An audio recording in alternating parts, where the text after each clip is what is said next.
Hello, dear students. How are you? Chapter number 4 carbon and it's compounds में हम आगे बढ़ रहे हैं। आज हम कार्बन के दो इम्पोर्टेंट कंपाउंड आपके सिलेबस में दिए हैं। एक है इथेनॉल और दूसरा है इथेनोइक एसिड। तो हम उसमें से एक यानी कि आज इथेनॉल के बारे में स्टडी करेंगे।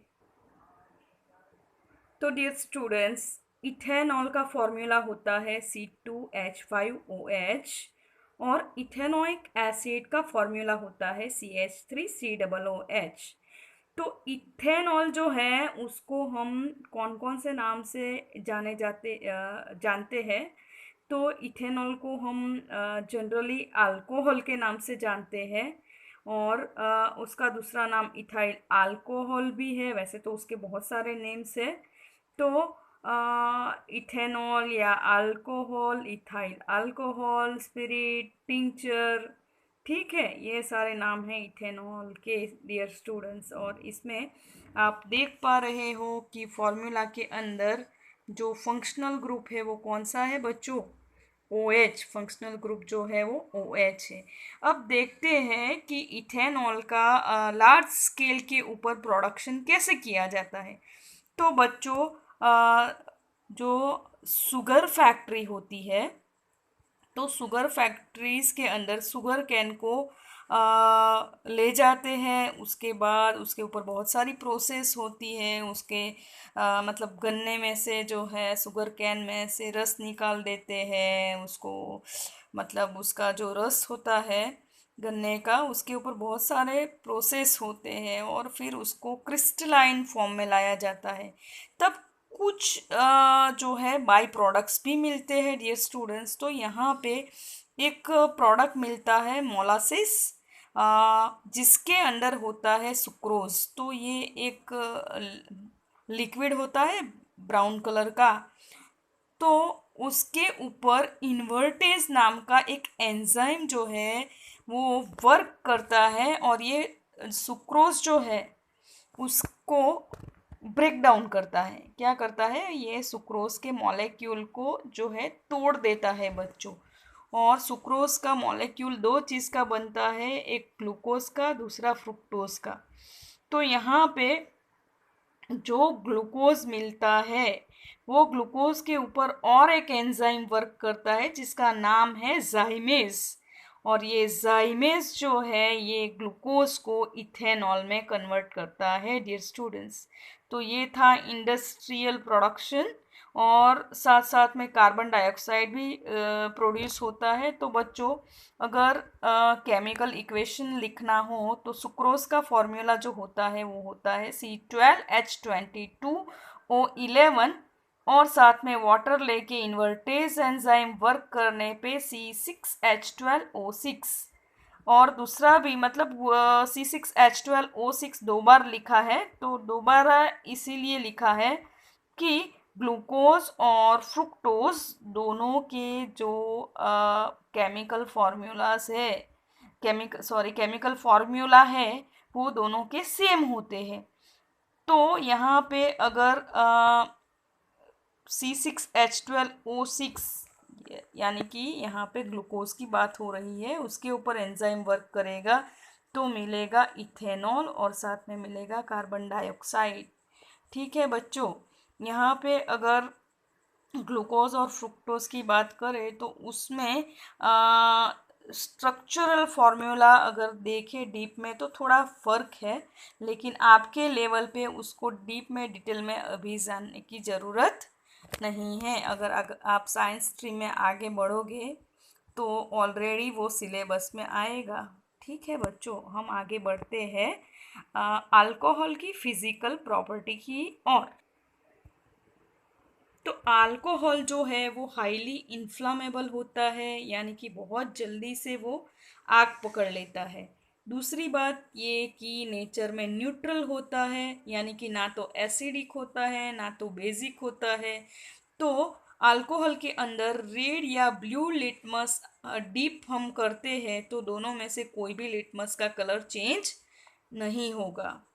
फिर बात करें सॉल्युबिलिटी की तो वाटर के अंदर सॉल्यूबल है, या हम बोल सकते हैं कि लिक्विड जब वाटर के साथ मिलता है तो हम उसको मिसिबल बोलते हैं। तो वो बहुत आसानी से वाटर के साथ घुल मिल जाता है। और वॉलेटाइल लिक्विड है, यानी कि उसको ओपन हम छोड़ दें, ठीक है, तो कुछ टाइम के बाद वो पूरा इवोपरेट हो जाएगा बच्चों, उड़ जाएगा हवा के अंदर, ठीक है। और उसका बॉइलिंग पॉइंट जो है वो बहुत लो होता है dear student, 78 degree Celsius.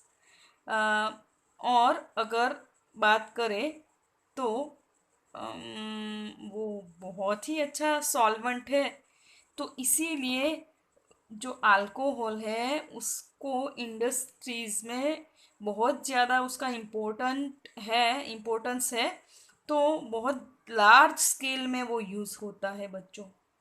Alcohol जो है गुड सॉल्वेंट होने के कारण बड़ी बड़ी इंडस्ट्रीज में उसका बहुत ही ज़्यादा यूज़ होता है। तो डियर स्टूडेंट्स, आगे बढ़ते हैं अल्कोहल के यूजेस के बारे में। उसका यूज़ जो है वो एज अ पावर अल्कोहल, या तो उसको हम बोल सकते हैं कि ग्रीन फ्यूल के तौर पे यूज़ होता है।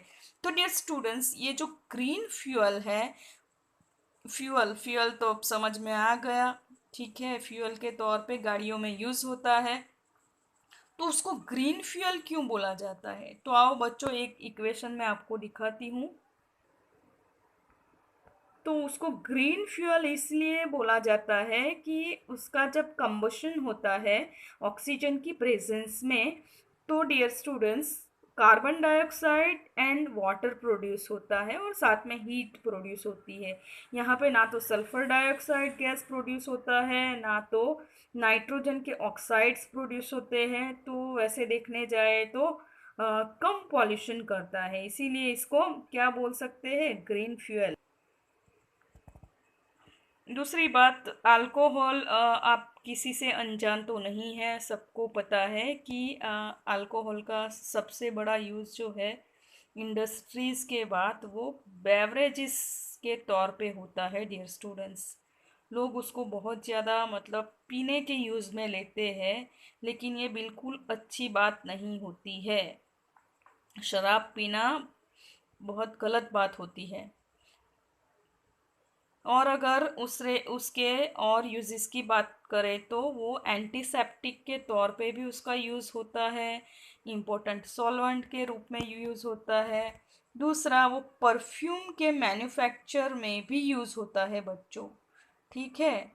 फिर टिंचर आयोडीन, ये नाम तो सबने सुना ही होगा, पहले के टाइम पे तो बहुत ज़्यादा यूज़ होता था। अब जो है बहुत सारी मेडिसिन्स, बहुत सारे ऑइंटमेंट्स निकले हैं, तो इसका यूज़ थोड़ा सा कम हो गया है। तो डियर स्टूडेंट, जो आयोडीन होता है उसको अल्कोहल में डिज़ोल्व करके एक लिक्विड तैयार होता है जो एंटीसेप्टिक का काम करता है, और उसको बोलते हैं टिंचर आयोडीन, ठीक है बच्चों। बचपन में मुझे याद है भाई, ये तो बहुत मतलब कभी कोई जख्म लगता था उसके ऊपर, जब ये टिंचर आयोडीन का सॉल्यूशन लगता था तो जान निकल जाती थी। जितना पेन जो कुछ चीज़ें लगती थी उसका नहीं होता था, उतना पेन, इतनी जलन होती थी बच्चों। लेकिन अभी तो अच्छी अच्छी मेडिसिन मार्केट में अवेलेबल है।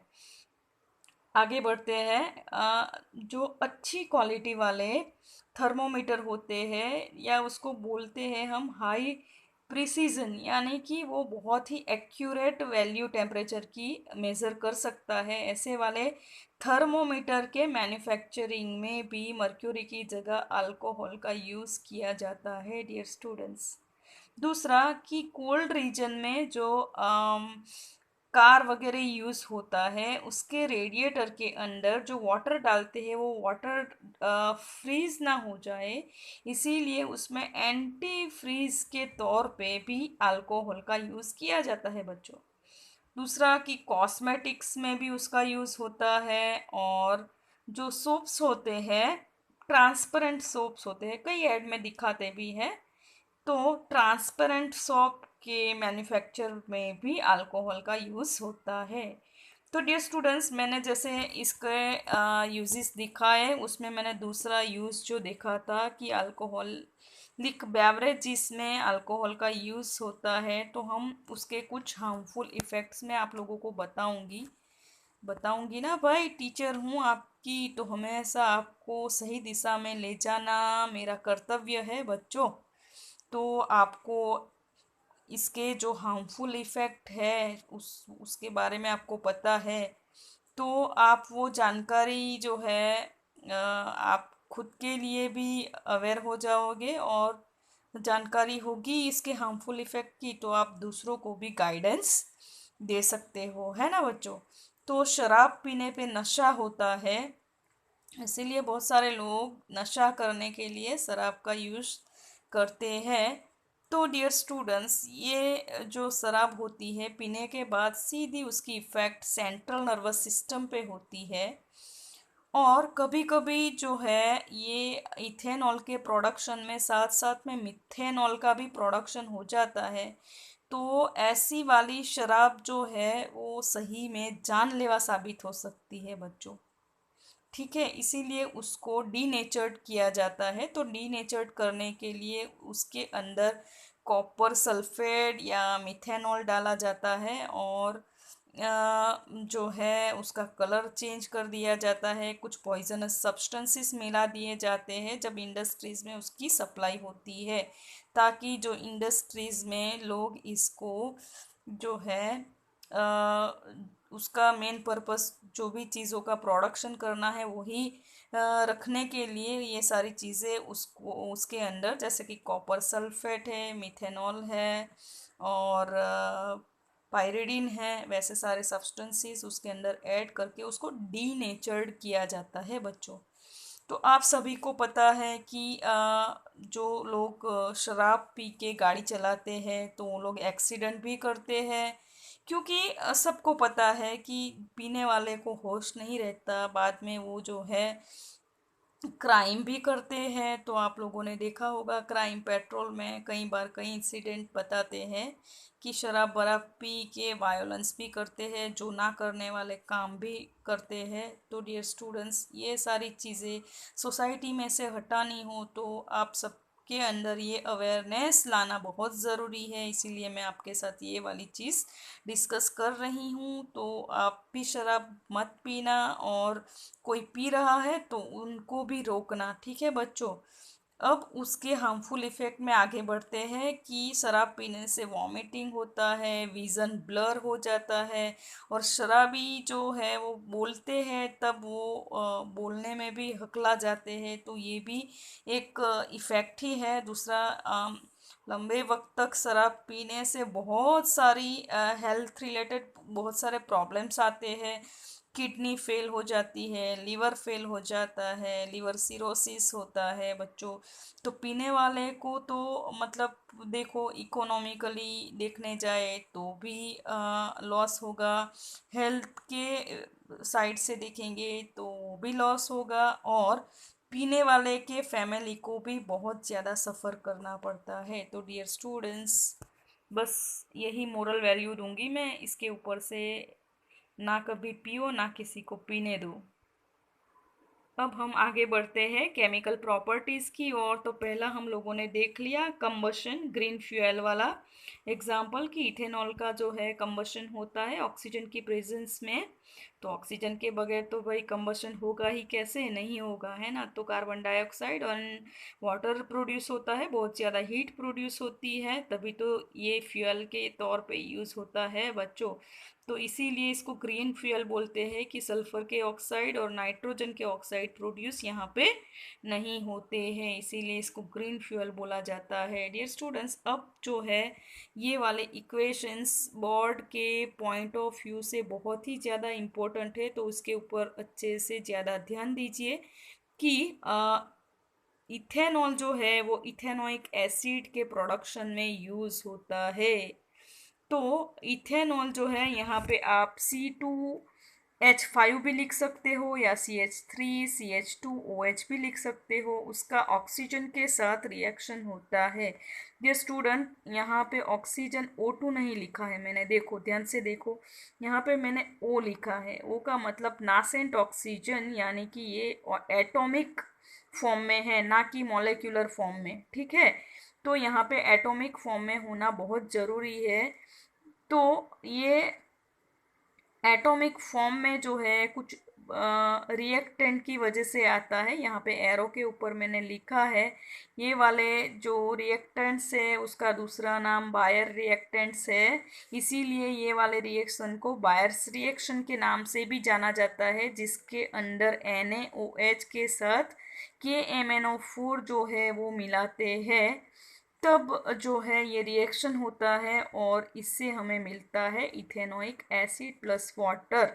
तो डियर स्टूडेंट्स, बोर्ड की एग्ज़ाम में कभी कभी यहाँ पे जो है कुछ इस तरह से लिखा जाता है कि एक्स रिएक्टेंट को यूज़ करते हैं इस तरह से, तो प्रोडक्ट हमें मिलती है इथेनोइक एसिड। तो यहाँ पे x is equal to what, तो आपको लिखना है इथेनॉल, या फिर ये वाला पोर्शन दिया होगा और यहाँ पे लिखा होगा क्वेश्चन मार्क, तो आपको लिखना है इथेनोइक एसिड। समझे डियर स्टूडेंट्स? तो ऐसे वाले क्वेश्चन बहुत आते हैं कि जिसमें XYZ सब कुछ दिया होता है। तो यहाँ पे एक और चीज़ ये भी देते हैं, जैसे कि x plus y is equal to जो है ये एक प्रोडक्ट दी जाती है।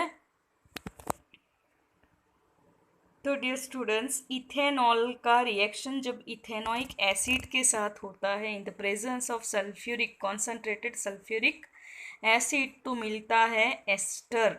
तो डियर स्टूडेंट, ये वाला जो रिएक्शन है बोर्ड के पॉइंट ऑफ व्यू से बहुत ही ज़्यादा इम्पोर्टेंट है, तो इसको अच्छे से लर्न कर देना आप।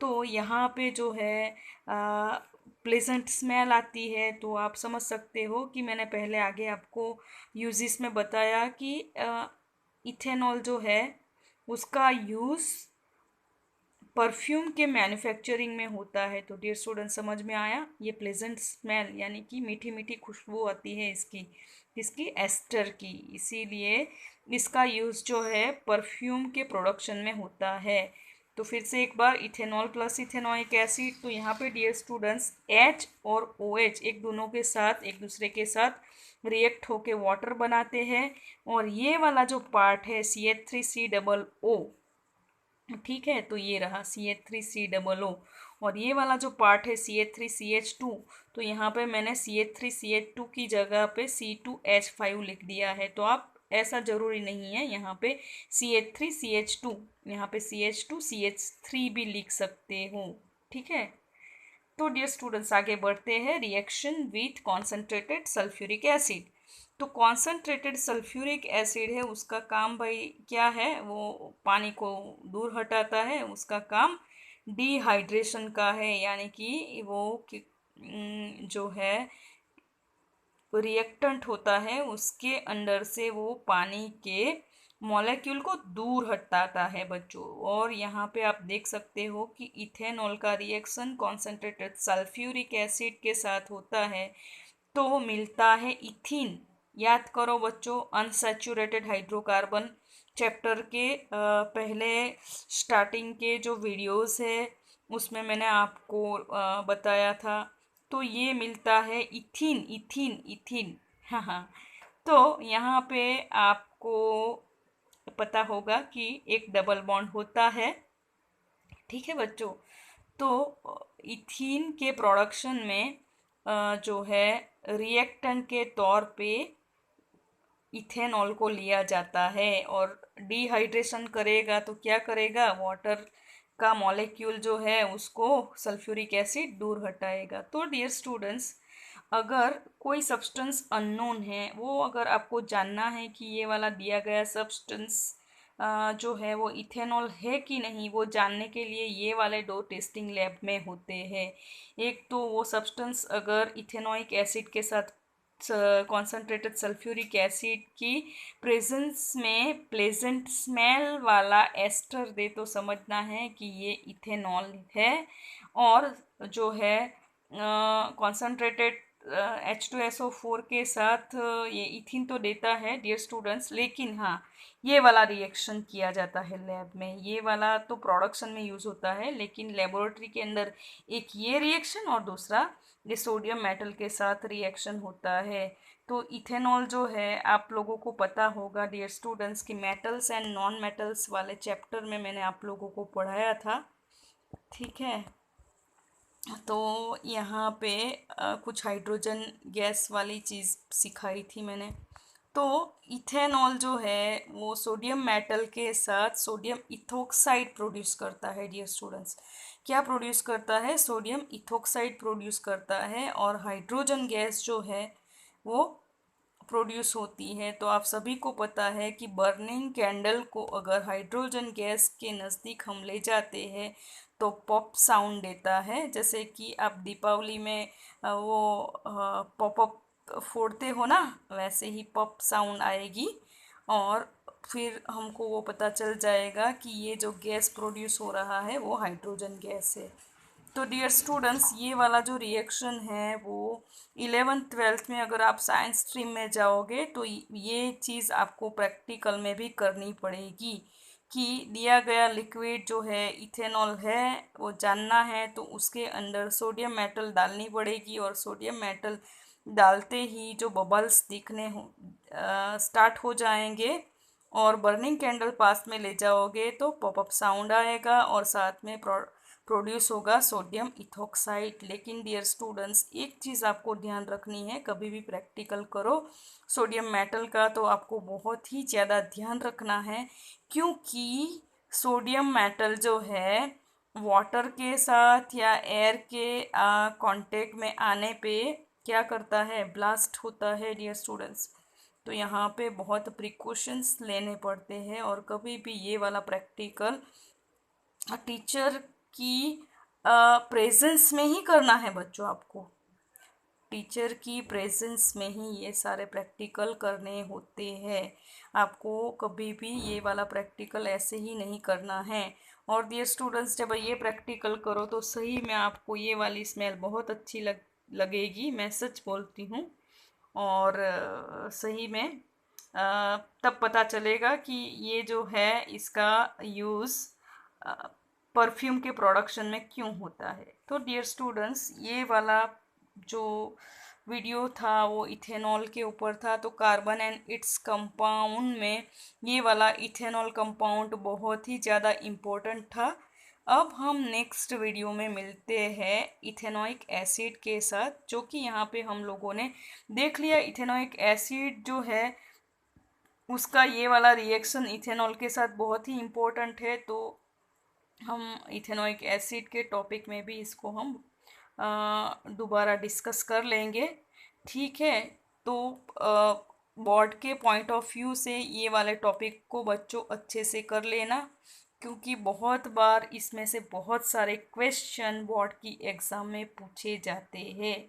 तो ये चीज़ का ख्याल रखना। ये वाला रिएक्शन भी कई बार पूछा गया है, ये वाला रिएक्शन भी कई बार पूछा गया है, ये वाला भी रिएक्शन कई बार पूछा गया है, ये वाला भी रिएक्शन कई बार पूछा गया है, और इवन कंबशन वाला रिएक्शन भी कई बार पूछा गया है। तो ये वाला जो पूरा पेज है मैं आप लोगों को दिखाती हूँ, तो आप लोग स्क्रीनशॉट लेके उसकी लिख लिख के बार बार प्रैक्टिस करिए, ताकि बोर्ड की एग्ज़ाम में डेफिनेटली भाई अच्छे मार्क्स तो लाने ही है। तो ये वाला पेज तो है बच्चों, समझ लो कि ये वाले पेज को अच्छे से लर्न कर दिया तो बोर्ड की एग्ज़ाम में सही बोलती हूँ आप लोगों को इसमें से कुछ ना कुछ तो पूछा जाएगा डियर स्टूडेंट्स, ठीक है। तो आप लोगों ने स्क्रीनशॉट ले लिए होंगे, तो इसकी लिख लिख के प्रैक्टिस कीजिए।